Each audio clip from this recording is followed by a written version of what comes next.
quit. Quit is not a dirty word. Hey, and welcome back to my channel. If you're new here, I'm Asia G, and if you're not, welcome back. Today, I want to tell you guys, I quit. I was listening to Brown Ambition podcast, and it was like right on time because quit is not a dirty word. Calorie counting. I quit carb cycling. I quit macro counting. Done. So I've been actually counting calories for a really extremely long time. And calorie counting works. It works if you want to gain weight. It works if you want to lose weight. I'm not here to say calorie counting doesn't work. What I'm saying is I stopped because I've been calorie counting.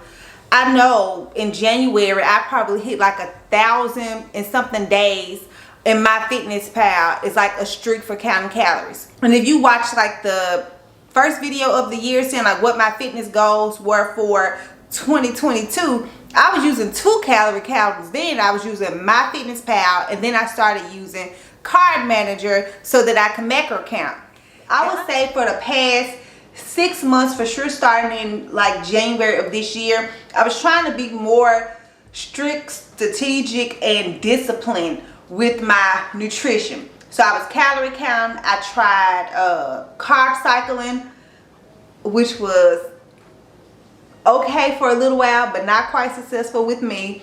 Macro counting. I tried to do an anti-inflammatory diet. I tried to just do a really high protein diet, low carb. So I think really I was trying too much all at once when I look back on it, but I wouldn't really kind of know what worked for me if I didn't do that. But it also made me just kind of burnt out on being so focused on my food. I feel like every day I'm trying to figure out what I'm eating, how much of I'm eating, can I do this, macro Tetris. And you know, it's really okay for a little while, because I'm not gonna tell a story. Like, I found some really good recipes, I enjoyed some of my meals, but I think overall just doing too much at once, like trying all of those different styles of eating, the ways of eating, and count calories and count macros and carb cycling, like it's too much.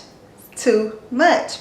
I just burned myself out with food. I really wasn't enjoying everything, and then when I would go over like my calories or over like the macros, like I would feel guilty. I don't want to feel guilty about eating. I don't want to develop a negative relationship with things that I love, which is eating and food.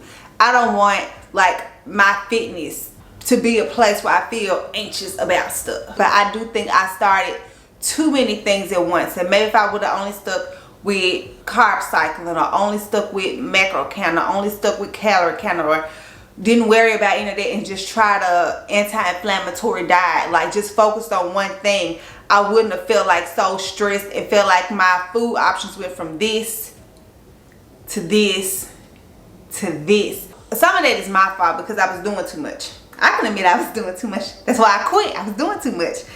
So in June, I cut it out. I ain't logged nothing in Card Manager, and I quit using MyFitnessPal probably back in February or so, because it was too much to log in 2 different food tracking apps.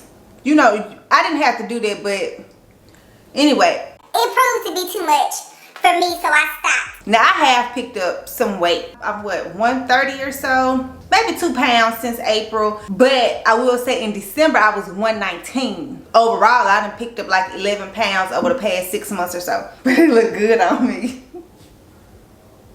Don't get it twisted. It looks good.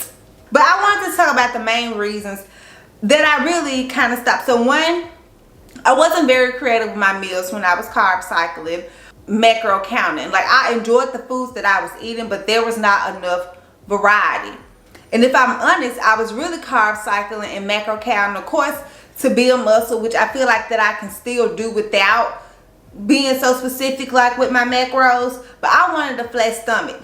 Why did I want a flat stomach? Because I wanted to wear a crop top. Because I wanted to wear my stomach out. But you know what? Lately, I just been putting on a crop top. Non-flat stomach and all. I've been putting on a crop top. I've been putting on a sports bra. I've been going out in public that way. And it feels really good. So I don't have that as a reason anymore to say, oh, I want a flat stomach so I can do A, B, C, D, and E. What was stopping me before? Absolutely nothing. I made it make sense for me. What also kind of helped me to say, Asia, you don't have to have a flat stomach or a six-pack to wear a crop top or to do A, B, C, D, and E is I actually started following people like on social media who was my body type. So like they were near my shape and size, more voluptuous women, and they were rocking their crop tops, baby, unapologetically. And I was just like, I've been doing it wrong. Why nobody told me I was doing it wrong? I just put it out. Look at this. And I think in addition to that, I wasn't really sure how to recalculate my macros and calories for the kind of fitness training stuff that I'm doing now. So initially I was just lifting weights, but I've gotten back into running, trying to get myself prepared for my marathon at the end of the year. So I'm running 4 days a week. It's usually like 2 short runs, a kind of medium lift run, and then a long run on Saturday. And I'm still going to the gym lifting 3 to 4 days a week. I really kind of cut it down to 3. So running, you typically lose weight and muscle just because of the high activity. Lifting, I'm trying to build muscle, and I'm just not quite sure what to do nutrition wise. But I haven't been eating like complete trash, even though I'm no longer counting. I'm trying to focus more on eating whole foods. Now your girl had for snacks, I just had me a big bag of caramel and white cheddar popcorn. I've been having it every day, like for the past 3 weeks. Every day. Every day. Not ashamed to say, it's my favorite snack. Oh, it's so good. That's where I am right now. Like, I don't want to keep doing stuff just to do it. Just because somebody else told me to do it, or just because that's what I've always done. I'm maneuvering and learning like my body, learning what I want to eat, learning what I want to do, and just how all of that fits together without feeling like it's a task. Now I do know that for some goals that I have for myself, I do have to have that discipline. Discipline is important, but I'm not gonna put my food in a discipline category. So right now I got in my discipline category is hitting those 4 runs a week, getting to the gym 3 to 4 times a week, doing Spanish every day. That's where my discipline is. And just fueling myself for that. So physically I feel well. Physically I have a lot of energy. Physically I'm able to complete the runs. If y'all follow me over on Instagram, I usually try to post my runs and show my runs when I'm doing 4 times a week. Now I do want to specify, I am not intuitively eating. I know people say that when they stop calorie count, I'm just eating intuitively. I don't know why I did that voice. I'm not doing that.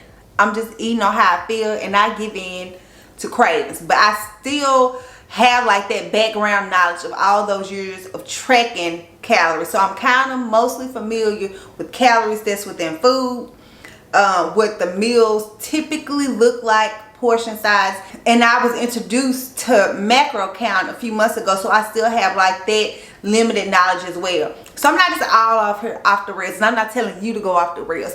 If your discipline with your nutrition is like, you keep going. But I just don't have that in me right now, and I wanted to come on here and let y'all know that. So if y'all see me in fitness videos or post-workout meals or on the gram eating something and you like, that don't quite go with fitness, muscle building, or none of the other stuff that you say, it's because I ain't counting them calories. I'm not doing it. I'm not gonna do it. On the side note, with the macro counting, when you're trying to build muscle, you know, they trying to get you at a certain protein level intake, which is fine, but I'm a carb lover. I love carbs. And that's why I'm really happy to be back running, because running encourages you to eat carbs. This week, the long run is 10 miles, then we ran 5 miles, 3. So this week I done ran 21 miles. So now I can have a bunch of carbs galore. I'm not neglecting the protein, but your girl love carbs. I love carbs. So like I was saying, this was just a quick pop in and say hi on our Good Wednesday meetings. But I do want you guys to tell me, is there something that you are doing right now, like a habit that you are trying to build, or like a fitness goal, nutrition, a style of exercise that you're doing that may not be working for you, and you are thinking about changing, but you don't want to feel that you quit, or this is something else that you just threw to the side, or that you lack discipline on. And really, how are you dealing with it? That sounds like a discussion question, don't it? Anyway, that's all I have on this Wednesday. I thank you guys for watching and spending just a little bit of your day with me. I post videos every Wednesday, and you can also follow me on Instagram to kind of keep up with me during the week. I will usually post like most of my runs that I do during the week, and I will post me sometimes like working out at the gym, just to show what I'm doing, keeping myself accountable, and all of that good stuff. Thank you for watching. I'm here every Wednesday, and if you come every Wednesday, we can be here together every Wednesday, getting our fitness done. And until next time.